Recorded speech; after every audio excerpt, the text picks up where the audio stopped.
Hello, sixth graders, and welcome to today's video tutorial lesson. We're in chapter 1 yet, which is operations and properties, and specifically lesson 5, which is properties and mental math. And for our objective today, we want to be able to use number properties to compute mentally. So we're going to be using some mental math tricks here that hopefully you can apply for the rest of your math career. Make it math a little bit easier and quicker for you. The three vocab words which you'll see on your notebook piece of paper are commutative property, associative property, and the distributive property. I'll give those definitions to you here in just a second. Just a reminder though that mental math means doing math in your head. Okay, so it's kind of like the basic, quick, easy ways to do math, and it's just helpful to know. Many mental math strategies use number properties that you already know to make equivalent expressions that may be easier to simplify. Okay, let's check out what one of these properties is. So first one is the commutative property. Root word would be to commute. If I commute from school to home, that means I just travel from school to home. Or like my morning commute means I'm going from my house to work, okay? And you can see it in this example of numbers. We started with 18 plus 9, and over here I have 9 plus 18. The only thing that happened is I switched the order of these numbers. Or you could say you switched the location. Okay, I started at my home, and I went to school. After school's done, I start at school and I go home. I'm just switching positions. That's all the commutative property is. Okay, if I were you, I would write down in my notes maybe switches the order of numbers. The cool thing about it is though that the answer does not change. 18 plus 9 is the same exact thing as 9 plus 18. Okay, in words, you can add or multiply numbers in any order. Notice we're just using addition and multiplication though. This is not a property for division and subtraction because it does not work like that, though you don't get the same answer. So it's only for addition and multiplication. Okay.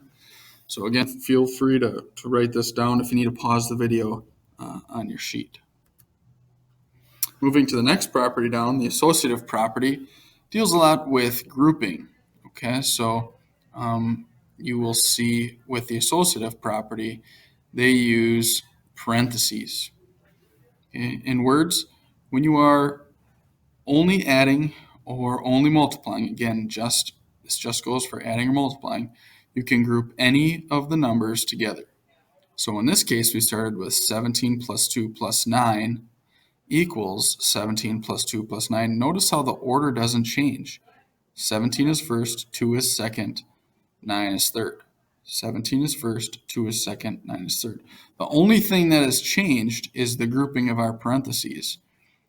Okay, in this expression, we have the 17 plus 2 grouped.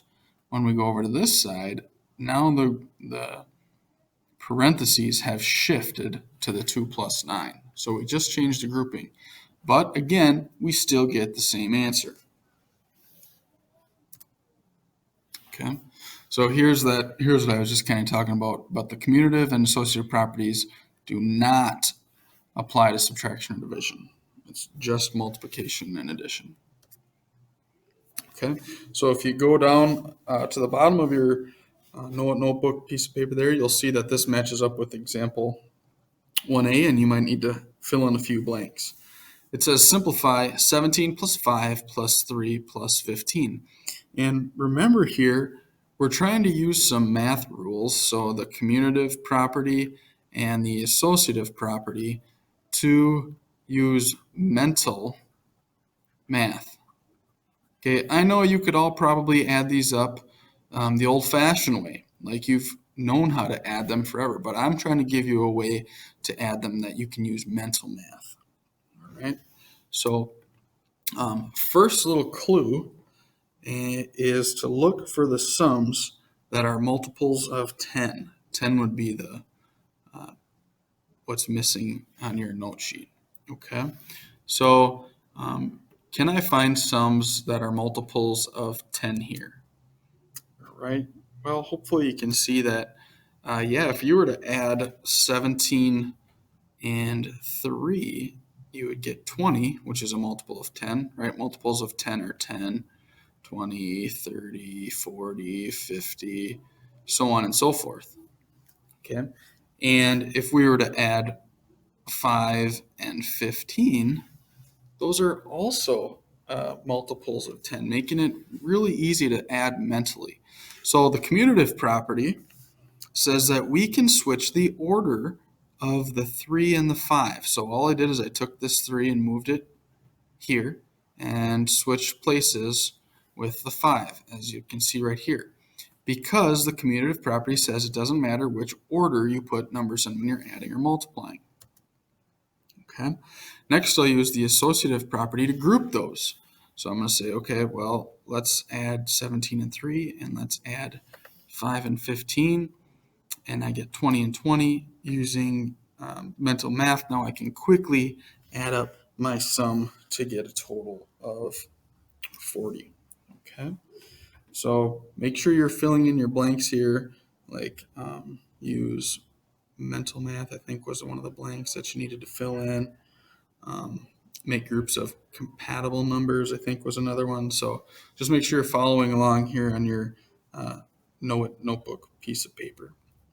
Okay, again, I know you could all probably do, 17 plus 5 would give me 22. 22 plus 3, let's see, 23, 24, 25, and then 25. I know you could all do that, but this lets you do it a little bit quicker when you look for multiples of 10. Okay, let's move on. Okay, 1B here, if you flip your paper over, is on the back. Why don't you pause this video right now and see if you can come up with some of the answers here. Okay, hopefully you've come up with something, and we'll see how you did. So first, use, look for the products that are multiples of 10. Okay, we can do that. Let's use the commutative property to do that. Okay, we're going to switch the order here. We're going to switch the order of 13 and 4. We're going to put 13 first and 4 second. Okay, so you can see that they just switched places there. Then they use the associative property to group compatible numbers. So we're going to group these because when we take 4 times 5, that's going to give us 20. Okay, then we can use some mental math here. 13 times 2 would give me 26, and then I just need to add this 0. Okay, so hopefully they came up with the same thing. Yeah, 260. We can use mental math to multiply that there. Okay, hopefully came up with something along the same lines as I did there.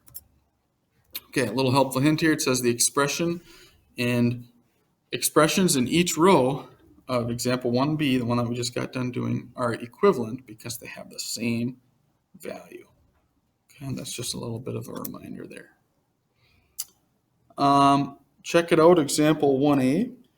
12 plus 5 plus 8 plus 5 is at the bottom of the page here on the back. So again, try it out, pause the video, and then come back to see if you got it right.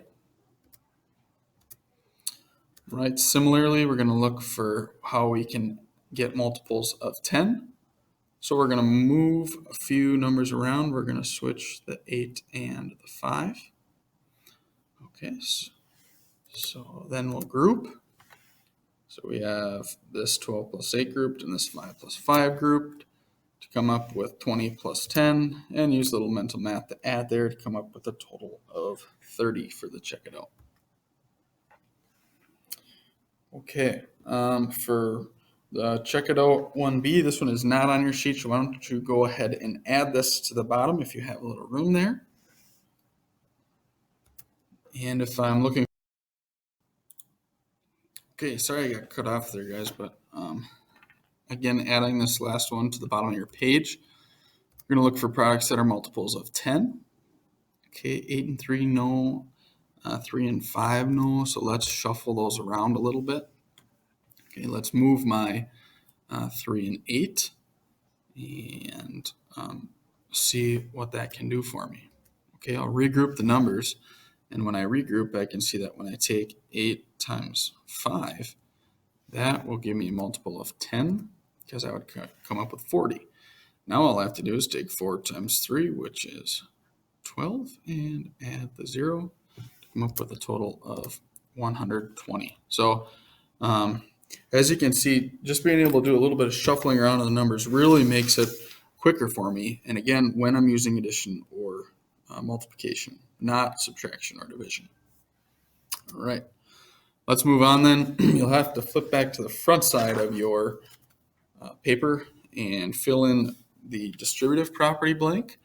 Okay, it says to multiply a number by a sum, multiply each number in the sum and then add. Okay, so here's our example. It might look a little bit confusing, but you'll get the hang of it here relatively quickly, okay, after you see a few examples. I don't especially like this example. It's a little bit confusing. I might write down the words here, and that's it. And then let's see an example to know what it looks like. Okay, here's a good reminder that I would definitely write down. When you multiply two numbers, you can break apart one of the numbers into a sum and then use the distributive property. Okay, I would write that down. Might not make a lot of sense right now, but once you see an example, it definitely will. All right, so here it is, and this is on the back side of your sheet. Flip over again, and it's 6 times 35. What I'm going to do is I'm going to break apart 35 into two numbers that are pretty easy to add together. So I'm going to keep my 3 here, so I'm going to make this into 30 plus 5. Okay. And then what I'm going to do is rewrite it to make it look like so. 6 times 30 plus 5. Hopefully you're following along there on your sheet. You can do that because you use the distributive property. Distributive would be the word in the blank there. Okay. And then what you need to do is you need to make sure that you multiply 6 by both of those numbers. I like to include arrows. So we need to multiply 6 by 30. And we also need to multiply 6 by 5. And then add those together. That's where they're getting this information. Okay. So using a little mental math here. 6 times 3 is 18, plus that 0 is 180. And 6 times 5 is 30.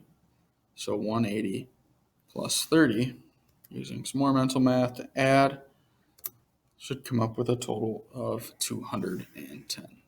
Okay, so originally we had 6 times 35. Again, I know most of you can do this. 35 times 6, and then multiply it out that way.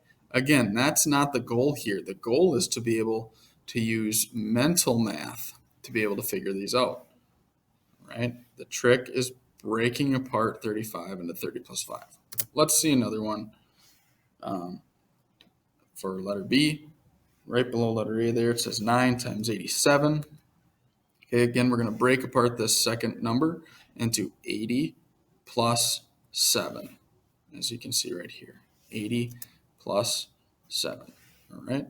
Next step, when we distribute, we need to multiply our 9 by everything inside the parentheses. Okay, using the distributive property. So 9 times 80 plus 9 times 7, right here. Okay, little mental math. 9 times 8, 72, add the 0, 720, plus 9 times 7 will give us 63. Okay, using some more mental math to add should come up with a total of 783. Again, if you need to pause at the video at any time, please feel free. Okay. I don't see this one on your sheet, but let's try it out.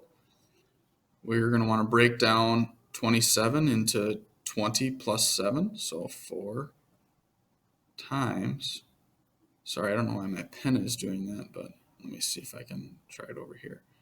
4 times 20 plus 7, and I multiply by everything on the inside. So 4 times 2 would give me 8, add that 0, plus 4 times 7 will give me 28.